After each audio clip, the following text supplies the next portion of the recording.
तो इस नए विस्तृत विश्लेषण या कहें हमारे आज के इस डीप डाइव में स्वागत है।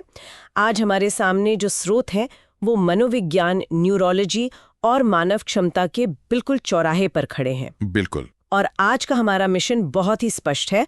हम architecting the resilient mind 14 pillars of mental strength नामक एक बेहद प्रभावशाली गाइड के पन्नों को पलट रहे हैं। हाँ, एक बहुत ही पावरफुल गाइड है ये।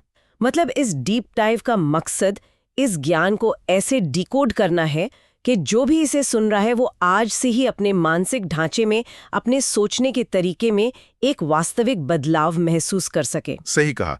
और इस चर्चा की शुरुआत में ही मुझे लगता है एक बहुत बड़ी गलतफहमी को दूर करना जरूरी है। अक्सर दुनिया में ये मान लिया जाता है कि मानसिक मजबूती कोई जन्मजात गुण है। हाँ, जैसे कि कोई जेनेटिक लॉटरी लग गई हो। एग्जैक्टली, जैसे कि ये बस कुछ ही भाग्यशाली लोगों को मिलती है। लेकिन हमारे स्रोत इस बात को सिरे से खारिज करते हैं। मानसिक मजबूती वास्तव में न्यूरोलॉजिकल और मनोवैज्ञानिक पैटर्न्स का एक सेट है। यानी इसे सीखा जा सकता है। 100%। ये एक ऐसा मेंटल फ्रेमवर्क है जिसे कोई भी इंसान सचेत प्रयासों से, रोजमर्रा की प्रैक्टिस से विकसित कर सकता है। और इसी बात को स्रोत का एक केंद्रीय विचार बहुत ही खूबसूरती से स्पष्ट करता है। कोट है, जीवन कभी आसान नहीं होता, बल्कि इंसान समय के साथ अधिक मजबूत हो जाता है। बहुत गहरी बात है ये। अक्सर लोग सोचते हैं कि जो मानसिक रूप से मजबूत होते हैं वे किसी सुपर हीरो की तरह होते हैं, जिन पर त्रासदियों का या मुश्किलों का कोई असर ही नहीं होता। जबकि असलियत कुछ और ही है। हाँ, सच्चाई ये है कि वे भी आम लोगों की तरह ही आर्थिक मंदी, व्यक्तिगत नुकसान या असफलताओं का सामना करते हैं। वे बस अपनी प्रतिक्रियाओं को, अपने रिस्पॉन्स मैकेनिज्म को बेहतर बना लेते हैं। बिल्कुल। तो चलिए बिना देर किए उन 14 आदतों की पड़ताल करते हैं जो इस मानसिक मजबूती का निर्माण करती हैं। अगर हम उस मेंटल फ्रेमवर्क की नींव की बात करें तो हमारी लिस्ट की पहली आदत यानी आदत नंबर 1 बहुत ही बुनियादी है। वे अपने जीवन की पूरी जिम्मेदारी लेते हैं। मनोविज्ञान में इस कॉन्सेप्ट को इंटरनल लोकस ऑफ कंट्रोल कहा जाता है। इसका सीधा सा मतलब है कि व्यक्ति को ये विश्वास होता है कि उसके जीवन की दिशा उसके अपने हाथों में है। मतलब सारा कंट्रोल उसके पास है। हाँ, यहाँ हमें जिम्मेदारी और दोष यानी रिस्पॉन्सिबिलिटी और ब्लेम के बीच के अंतर को समझना होगा। मजबूत दिमाग वाले लोग दूसरों को, अपनी किस्मत को या परिस्थितियों को दोष नहीं देते। लेकिन यहाँ एक सवाल उठ सकता है, क्या हर चीज की जिम्मेदारी लेना खुद पर बहुत ज्यादा मनोवैज्ञानिक दबाव नहीं डाल देता? वो कैसे? मान लीजिए कोई वैश्विक महामारी आ गई या कोई बड़ी आर्थिक मंदी आ गई। अब ये किसी की गलती नहीं है, ये तो किसी इंसान के नियंत्रण में नहीं है, तो इसमें जिम्मेदारी कैसे ली जा सकती है? यही तो वो बारीक अंतर है जिसे समझना है। उस महामारी का आना आपकी गलती नहीं है, लेकिन उस भयंकर मंदी के दौरान अपने व्यवसाय को कैसे बचाना है, उसे कैसे नई परिस्थितियों के अनुकूल ढालना है, ये पूरी जिम्मेदारी आपकी है। ओहो, मतलब हालात आपके हाथ में नहीं है, पर आपका एक्शन है। बिल्कुल। जब इंसान परिस्थितियों को दोष देता है कि मेरे साथ ही ऐसा क्यों हो रहा है, तो वो मानसिक रूप से लकवाग्रस्त हो जाता है।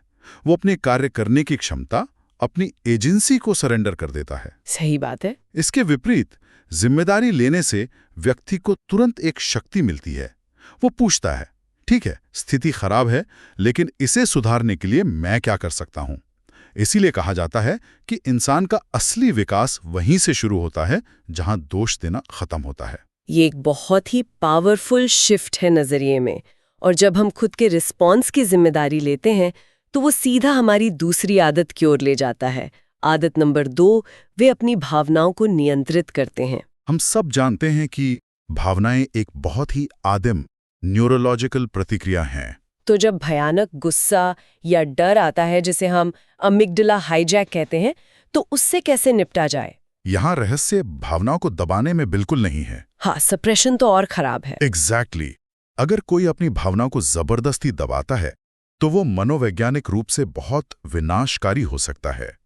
मजबूत दिमाग वाले लोग उत्तेजना यानी स्टिमुलस और अपनी प्रतिक्रिया के बीच के अंतर को बढ़ा देते हैं। एक पॉज ले लेते हैं। हाँ, वे एक ऐसा मानसिक अंतराल, एक पॉज बनाते हैं जिससे उनका प्रीफ्रंटल कॉर्टेक्स सक्रिय हो सके, जो हमारे दिमाग का तार्किक सोच वाला हिस्सा है। इसे अगर रोजमर्रा की जिंदगी के उदाहरण से समझें, मान लीजिए ऑफिस में किसी को एक बहुत ही भड़काऊ और अनुचित ईमेल मिलता है, जो कि बहुत आम बात है। हाँ, तो सामान्य और तुरंत आने वाली प्रतिक्रिया होगी कि गुस्से में एक कड़वा हुआ जवाब टाइप कर दिया जाए। बिल्कुल। तुरंत रिस्पॉन्ड बटन दबा दिया। लेकिन एक लचीला दिमाग तुरंत प्रतिक्रिया नहीं देता।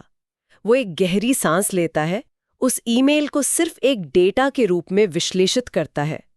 वो अपनी भावनाओं को इग्नोर नहीं करता, बल्कि उन्हें पैसेंजर सीट पर बिठा देता है और ड्राइविंग सीट खुद ले लेता है। क्या बात है।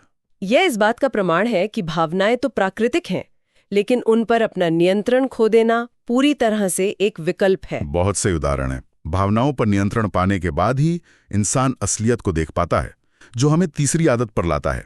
आदत नंबर 3, वे वास्तविकता को स्वीकार करते हैं। ये बहुत मुश्किल होता है कई बार। हाँ, मनोविज्ञान में इसे कॉग्निटिव डिसोनेंस से बचने का तरीका कहते हैं। यानी जब आपके विचार और आपकी असलियत आपस में टकरा रहे हों और आप खुद को ही धोखा दे रहे हों। मतलब आप सच देखना ही नहीं चाहते। बिल्कुल। मानसिक रूप से मजबूत लोग स्टॉकडेल पैराडॉक्स को अपनाते हैं।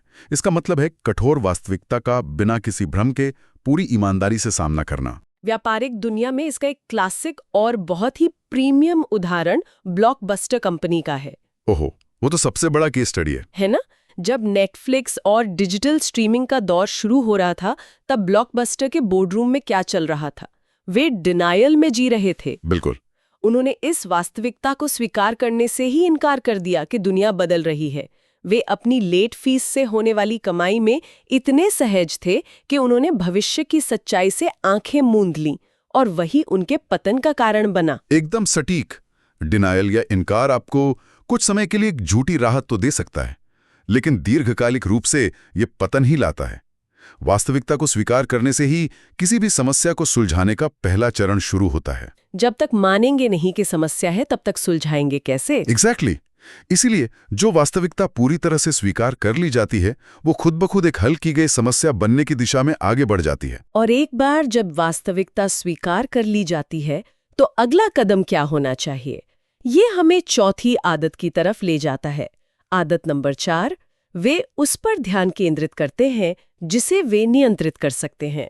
ये बहुत ही व्यवहारिक है। इसे डिकोटमी ऑफ कंट्रोल या नियंत्रण के द्विभाजन के रूप में देखा जाना चाहिए। क्योंकि हमारी ऊर्जा और निर्णय लेने की क्षमता सीमित होती है, जिसे हम डिसीजन फटीग कहते हैं। सही कहा। अगर कोई व्यक्ति शेयर बाजार के उतार चढ़ाव पर चिंता कर रहा है या इस बात पर परेशान है कि दूसरे लोग उसके बारे में क्या सोच रहे हैं, तो वो असल में अपनी मानसिक ऊर्जा को बर्बाद कर रहा है। वो एक लीकेज वाले टैंक की तरह है। बिल्कुल ऐसा ही है। जैसे किसी लीकेज वाले टैंक में आप लगातार पानी भर रहे हो, पानी टिकेगा ही नहीं। इसके बजाय एक मजबूत दिमाग अपनी पूरी ऊर्जा अपने खुद के प्रयास, अपने दृष्टिकोण और अपने निर्णयों पर लगाता है। मतलब सारा फोकस इनपुट पर होना चाहिए, आउटपुट पर नहीं, क्योंकि अंततः आप केवल अपने कार्यों को नियंत्रित कर सकते हैं, उसके परिणामों को नहीं। 100%। लेकिन एक बहुत ही अहम सवाल ये है कि जब परिणाम हमारे पक्ष में नहीं होते, जब हम फेल हो जाते हैं, तब क्या होता है? यहीं से हमारी लिस्ट की 5वीं आदत सामने आती है। आदत नंबर 5, वे विफलताओं को सबक में बदलते हैं। विफलता तो किसी को भी पसंद नहीं होती। लेकिन मजबूत दिमाग विफलता को अपनी व्यक्तिगत हार या अपनी पहचान नहीं बनने देता। वे ये नहीं सोचते कि मैं एक फेलियर हूं। तो वो इसे कैसे देखते हैं? उनके लिए विफलता केवल एक फीडबैक है, एक डेटा पॉइंट है जो बता रहा है कि वर्तमान रणनीति काम नहीं कर रही है। स्पेसएक्स का उदाहरण यहाँ इस बात को बहुत गहराई से समझाता है। जब स्पेसएक्स के शुरुआती दिनों में उनके रॉकेट एक के बाद एक विस्फोटित होकर हवा में करोड़ों डॉलर के धुएं में बदल रहे थे, तब दुनिया उन्हें एक बड़ी विफलता मान रही थी। सबने कहा था कि ये प्रोजेक्ट तो गया। हाँ, लेकिन एलन मस्क और उनकी टीम ने उसे अपनी हार नहीं माना। उन्होंने हर विस्फोट को एक ऐसे महत्वपूर्ण डेटा के रूप में देखा जो सिस्टम की खामियों को उजागर कर रहा था। उन्होंने सीखा उससे। बिल्कुल, उन्हें पता चला कि कौन सा वॉल्व फेल हुआ, कौन सा प्रेशर काम नहीं कर रहा था। उसी डेटा का इस्तेमाल करके उन्होंने अपनी रणनीतियों में सुधार किया और अंततः ऐतिहासिक सफलता हासिल की। यही तो फर्क है। ये इस बात का सबसे बड़ा सबूत है कि विफलता अक्सर हमें वो सिखा देती है जो सफलता की चकाचौंध में छिप जाता है। और जब इस तरह की विफलता या कोई बड़ा संकट एकदम सामने खड़ा हो, तब इंसान की छठी आदत का असली परीक्षण होता है। आदत नंबर 6, वे दबाव में शांत रहते हैं, पैनिक नहीं करते। हाँ, जब दबाव की स्थिति आती है तो शरीर में एड्रेनलिन का स्तर अचानक बढ़ जाता है।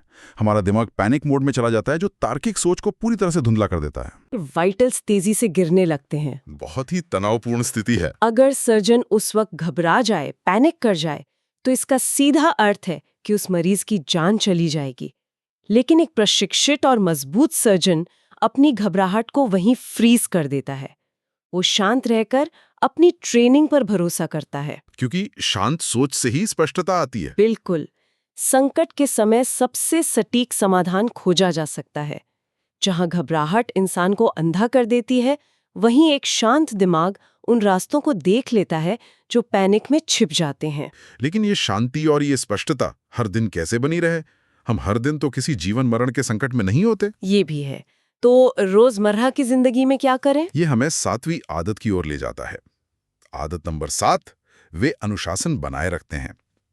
आज के समय में हर कोई प्रेरणा या मोटिवेशन के पीछे भाग रहा है। हाँ, हर किसी को काम शुरू करने से पहले एक मोटिवेशनल रील या वीडियो देखना है। बिल्कुल। लेकिन हमारे स्रोत स्पष्ट रूप से बताते हैं कि प्रेरणा केवल एक अस्थायी न्यूरोकेमिकल स्पाइक है। ये मौसम की तरह है, आज है, कल नहीं है। मोटिवेशन तो एक शुगर रश की तरह है। जिस दिन इंसान थका हुआ हो, जब प्रेरणा का स्तर एकदम शून्य हो, उस दिन क्या किया जाए? यहीं पर अनुशासन यानी डिसिप्लिन काम होता है। जब कोई व्यक्ति बिना किसी प्रेरणा के भी, सिर्फ इसलिए क्योंकि उसने खुद से वादा किया है, अपने दैनिक रूटीन और आदतों का पालन करता है, तो उसकी प्रगति कभी नहीं रुकती। मतलब डिसिप्लिन वो इंजन है जो गाड़ी खींचता रहता है। एग्जैक्टली। अनुशासन असल में वह सिस्टम है जो तब भी काम करता है जब प्रेरणा हमारा साथ छोड़ देती है। रूटीन और आदतों के साथ साथ हमारे आसपास की दुनिया भी हमारे दिमाग पर गहरा असर डालती है, जो हमें 8वीं आदत पर लाती है, जो कि बहुत जरूरी है आज के समय में। आदत नंबर 8, वे विषाक्त वातावरण यानी टॉक्सिक एनवायरनमेंट से बचते हैं। विज्ञान एक बहुत ही रोचक चीज की बात करता है जिसे इमोशनल कंटेजन या भावनात्मक छूत कहा जाता है। हम इंसानों का दिमाग स्पंज की तरह होता है। हाँ, हम अनजाने में अपने आसपास के लोगों की भावनाओं, उनके तनाव और उनकी नकारात्मकता को सोख लेते हैं। ये बहुत ही प्रैक्टिकल बात है। अगर आप लगातार ऐसे लोगों के बीच बैठे हैं जो सिर्फ गपशप करते हैं, जो हर समाधान में नई समस्या ढूंढ लाते हैं, तो धीरे धीरे आपका अपना कॉग्निटिव स्पेस या मानसिक स्थान प्रदूषित होने लगता है। एक मजबूत व्यक्ति बहुत सोच समझकर अपना वातावरण चुनता है, क्योंकि वो जानता है कि हम जिन लोगों के साथ समय बिताते हैं, वैसा ही हमारा दिमाग आकार लेने लगता है। बाहरी वातावरण को साफ करने के बाद इंसान को खुद के अंदर झांकना भी उतना ही जरूरी है। आदत नंबर 9, वे आत्मचिंतन का अभ्यास करते हैं। लेकिन यहाँ एक बहुत बड़ी चेतावनी है। अक्सर लोग ओवरथिंकिंग और आत्मचिंतन यानी सेल्फ रिफ्लेक्शन को एक ही समझ लेते हैं, जो कि बहुत अलग हैं। अत्यधिक सोचना अक्सर चिंता और क्या होगा अगर वाले डर से प्रेरित होता है। हाँ, वो तो एंग्जाइटी बढ़ाता है। जबकि आत्मचिंतन एक बहुत ही संरचित और तार्किक समीक्षा है। तो एक स्वस्थ आत्मचिंतन कैसा दिखता है? ये बहुत ही सरल है। दिन के अंत में खुद से कुछ ईमानदार सवाल पूछना। आज मैंने क्या सही किया? मुझे कल क्या सुधारना चाहिए? मेरी आज की प्रतिक्रियाओं में कहाँ कमी रह गई? इस तरह के अनुशासित अभ्यास से व्यक्ति केवल पुरानी बातों पर रोता नहीं है, बल्कि वह उन अनुभवों से ज्ञान और आत्म जागरूकता निचोड़ लेता है। सेल्फ रिफ्लेक्शन वास्तव में दिमाग को एक धारदार हथियार की तरह तेज करता है। अब आते हैं 10वीं आदत पर, जो आधुनिक समाज की प्रवृत्तियों के बिल्कुल विपरीत खड़ी है। आदत नंबर 10, वे दीर्घकालिक लक्ष्यों के प्रति धैर्यवान होते हैं। आज की जो डिजिटल अर्थव्यवस्था है, वो पूरी तरह से तत्काल संतुष्टि या इंस्टेंट ग्रेटिफिकेशन पर चलती है। हर चीज एक क्लिक पर चाहिए। खाना, मनोरंजन, सफलता, ये एक बहुत बड़ा मनोवैज्ञानिक जाल है। सही कहा। आज के दौर में अल्पकालिक दर्द या शॉर्ट टर्म पेन को किसी बहुत बड़े लॉन्ग टर्म गेन के लिए सहने की क्षमता कम होती जा रही है। लोग जल्दी बोर हो जाते हैं। हाँ, लेकिन जो लोग मानसिक रूप से मजबूत हैं, वे जानते हैं कि रातों रात मिलने वाली सफलता अक्सर बहुत सतही होती है। वास्तविक, टिकाऊ और स्थायी सफलता का निर्माण करने के लिए एक लंबी अवधि का धैर्य चाहिए होता है। महान उपलब्धियां कभी भी माइक्रोवेव में नहीं पकते, वे धीरे धीरे ही विकसित होती है। और उस लंबी यात्रा में खुद को प्रासंगिक बनाए रखने के लिए 11वीं आदत की आवश्यकता होती है। आदत नंबर 11, वे हमेशा सीखते रहते हैं। तकनीक, अर्थव्यवस्था और समाज आज इतनी तेज गति से बदल रहे हैं कि जो ज्ञान आपने कल हासिल किया था, वो शायद आज पुराना और बेकार हो चुका हो। इसीलिए एक बच्चे जैसी जिज्ञासा बनाए रखना बहुत आवश्यक है। लगातार नई किताबें पढ़ना, दुनिया में आ रहे बदलावों का निरीक्षण करना और नई जानकारी के प्रति अनुकूल यानी अडैप्टेबल बनना। जो दिमाग सीखना बंद कर देता है वो जंग खा जाता है, लेकिन एक ऐसा दिमाग जो लगातार नई चीजें सीख रहा है वो हमेशा शक्तिशाली बना रहता है, चाहे परिस्थितियां कैसी भी हों। ये ज्ञान और स्पष्टता प्राप्त करने के लिए अक्सर हमें 12वीं आदत की शरण लेनी पड़ती है। आदत नंबर 12, वे अकेले रहने से नहीं डरते। आज के समय में ये बहुत महत्वपूर्ण है, क्योंकि हमें अकेलापन और एकांत के बीच के बारीक अंतर को समझना होगा। अकेलापन या लोनलीनेस एक मनोवैज्ञानिक दर्द है, एक खालीपन है, जबकि एकांत या सॉलिट्यूड एक सचेत और बहुत ही सकारात्मक विकल्प है। लेकिन अकेले रहने से तो कई बार ओवरथिंकिंग और बढ़ जाती है ना? तो एकांत और अकेलेपन की वो बारीक लकीर कहाँ खींचती है? जब कोई व्यक्ति एकांत का उपयोग फोन स्क्रॉल करने के बजाय अपने भविष्य की योजना बनाने, किसी जटिल विषय पर गहरी सोच में डूबने या आत्म सुधार के लिए करता है, तो वह एकांत है। उस शांत समय में ही जीवन की सबसे बड़ी स्पष्टता का निर्माण होता है। दुनिया के शोर से कटकर ही आप अपने खुद के विचारों को साफ साफ सुन पाते हैं। और जब वो स्पष्टता मिल जाती है तो इंसान को एक दिशा मिलती है, जो हमारी 13वीं आदत है। आदत नंबर 13, वे उद्देश्य पर ध्यान केंद्रित करते हैं। उद्देश्य या पर्पस जीवन को एक दिशा देता है और रास्ते में मिलने वाले छोटे मोटे अस्थायी सुखों के भटकाव से बचाता है। यहाँ विक्टर फ्रैंकल का दर्शन बहुत ही सटीक और गहरा है। फ्रैंकल ने हॉलोकॉस्ट के दौरान सबसे भयानक कॉन्सेंट्रेशन कैंप्स में समय बिताया था। वहां उन्होंने देखा कि जो लोग शारीरिक रूप से मजबूत थे, वे जरूरी नहीं कि बच पाए। ये बहुत चौंकाने वाला ऑब्जर्वेशन था। बिल्कुल, बचे वो लोग जिनके पास भविष्य के लिए एक अर्थपूर्ण लक्ष्य था। उन्होंने लिखा था, जिसके पास जीने का एक क्यों है, वो लगभग किसी भी कैसे को सह सकता है। जब जीवन में कोई गहरा उद्देश्य होता है तो वो उद्देश्य इंसान के हर संघर्ष को, हर दर्द को एक ताकत में बदल देता है। और अंत में हमारी 14वीं और शायद आज के सोचना युग में सबसे ज्यादा जरूरी आदत नंबर 14, वे अपने दिमाग को ध्यान भटकाने वाली चीजों से बचाते हैं। आज के इस डिजिटल युग में हमारा कॉग्निटिव अटेंशन या हमारा ध्यान ही हमारी सबसे मूल्यवान संपत्ति है। बड़ी बड़ी टेक कंपनियां हमारे ध्यान को चुराने के लिए अरबों डॉलर खर्च कर रही हैं। बिल्कुल, जब हम घंटों सोशल मीडिया पर बिना सोचे समझे स्क्रॉल करते रहते हैं, तो हम सिर्फ अपना समय नहीं दे रहे होते, हम अपनी मानसिक ऊर्जा और अपनी जीवन की दिशा दे रहे होते हैं। एक मजबूत इंसान इस बात को लेकर बहुत सख्त होता है कि वो अपना ध्यान कहाँ दे रहा है। वो व्यर्थ के मनोरंजन को सीमित करता है और अपनी ऊर्जा को केवल उन चीजों पर फोकस करता है जो वास्तव में मायने रखती हैं, क्योंकि अंततः आप अपना ध्यान जहां लगाते हैं वही आपके जीवन की दिशा तय करता है। अगर हम इस पूरी चर्चा के धागों को एक साथ पिरोएं तो ये स्पष्ट होता है कि इन 14 स्तंभों ने मानसिक मजबूती के इर्द गिर्द बुने गए उन सभी मिथकों को तोड़ दिया है जो कहते हैं कि कुछ लोग बस खास पैदा होते हैं। मानसिक मजबूती कोई जादू नहीं है जो रातों रात मिल जाए। ये लगातार अपनाई जाने वाली आदतों का, कठोर वास्तविकता को बिना डरे स्वीकार करने का और खुद पर एक सख्त भावनात्मक अनुशासन लागू करने का परिणाम है। ये समझना है कि मुश्किलों और संघर्षों से कभी बचा नहीं जा सकता, बल्कि उन मुश्किलों का इस्तेमाल करके अपने खुद के स्वरूप को और अधिक मजबूत बनाया जा सकता है।